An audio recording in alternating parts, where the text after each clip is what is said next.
叶晨的复巢计划完整缜密，执行度也足够高，而且给了每个人非常明确的分工，只要这些人在关键时刻能够遵照他的命令，每个人都有条不紊地执行自己的任务，那必然能在最短的时间内做出完善的应对。而且叶晨相信，一旦真到了复巢计划执行的那天，对破亲会绝对会是一个巨大的打击。那一刻，破亲会将意识到，他们用来控制所有成员的剧毒已经被人破解，其内部首先会陷入混乱，人心也一定会发生巨变。那对破亲会来说，将会像是一个一直刀枪不入的人，忽然被一发突如其来的子弹打断了一条胳膊。一众人此时也都激动不已，因为他们知道叶晨的复巢计划早晚有一天必定会付诸行动，只不过就是个时间早晚的问题。一旦真的启动这个计划，将是他们向破亲会复仇的第一步。此时的叶晨对跟着万破军从叙利亚过来的547说道：“547，从今起你就留在这里吧，你与萨九龄一样，都是死士出身，与他们生活在一起，对你来说肯定也更适应一些。”547恭敬地说道：“感谢叶先生。”叶晨见547欲言又止的模样，便开口道：“你放心，说不定下一个被我们接手的死士驻地就是你妻儿家人所在的那个了。不过你要明白，这件事急不得，要等破亲会再次暴露破绽。”547眼含热泪，哽咽道：“谢谢叶先生还惦记着属下的妻儿，有您这句话，属下便是死也值了。”叶晨微微一笑，嘱咐道：“好好活着，活着见到你的妻儿。”547含泪重重点头。叶晨随即对萨九龄说道：“547和你们一样，都是苦命人，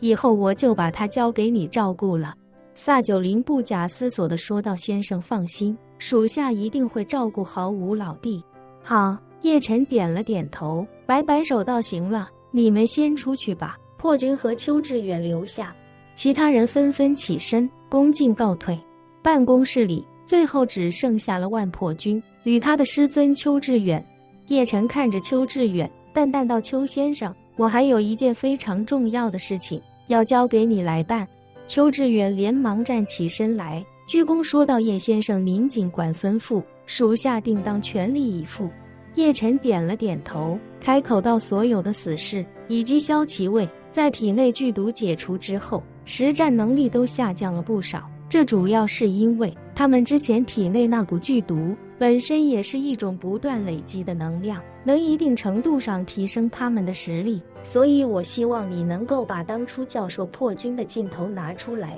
把这些死士和萧其卫当作是自己的徒弟一样，教授他们真正的武道。”邱志远立刻脱口说道：“好的，叶先生，属下定将倾尽所学去教导他们，绝不会有任何藏私。”叶晨对他的态度非常满意，多数武道之人对自己修炼的武道功法非常珍视，任何情况下都不愿意将其传授给陌生人。而且武道功法不仅是一名武者压箱底的不传之秘，更是他所有武学特点的详尽概括。如果自己的武道功法被敌人掌握，那敌人战胜自己的几率就会大大增加。所以在武道领域，绝大多数武道心法都不外传，只在自己的子孙族人内部传承。而对一些武道宗门来说，他们也会将武道功法分成好几个部分，外门弟子只能学到一小块皮毛，内门弟子则能学到些许精髓，但真想学到宗门内的所有心法，必然得是最值得信赖的关门弟子才有可能。叶晨让邱志远教授这些死士与萧其卫，正常人就算会答应，也一定会有些许犹豫，甚至挣扎。不过邱志远却没有半分迟疑，而且还不打算藏私，仅从这一点就能看得出此人是真心归顺，诚意十足。于是叶晨便点了点头，看着他笑着问道：“困在明镜大圆满这么多年，应该很焦虑吧？”“是。”邱志远诚恳地点头说道：“一困数十年，属实令人焦虑。若不是突破心切，我恐怕也不会一时心急。明知是饮鸩止渴，却还是决定要加入破亲会。”叶晨微微点了点头，淡然道：“突破讲究天赋，但更讲究机缘，天赋不足，你再努力可能都无法成为暗境高手，而机缘不到，你就算在门外徘徊几十年，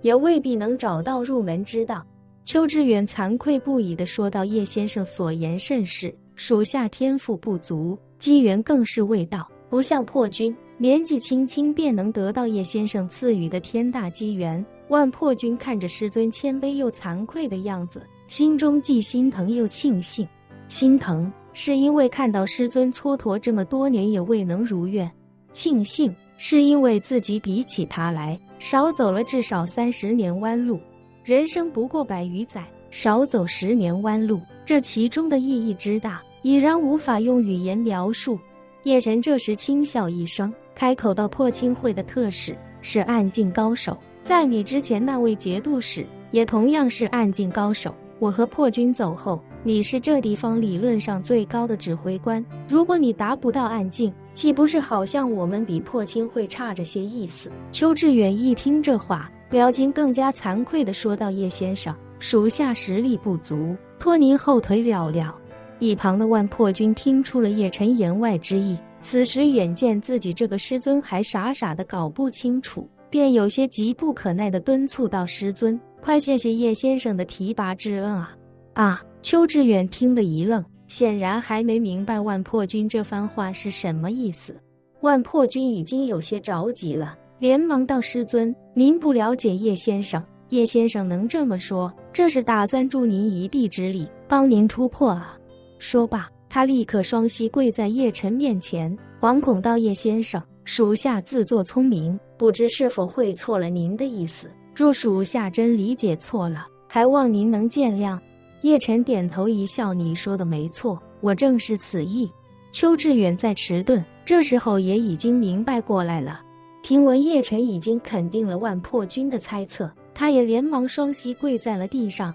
感激涕零地哽咽道，属下谢叶先生慷慨之恩。叶晨点了点头，从口袋里掏出2颗散血救心丹，直接递到邱志远的面前，微笑道，立刻把药服下，闭上眼，将药力运转至所有经脉，在睁眼时，你就是暗境高手了。本期视频结束，欢迎订阅我的频道，这样就不会错过精彩内容。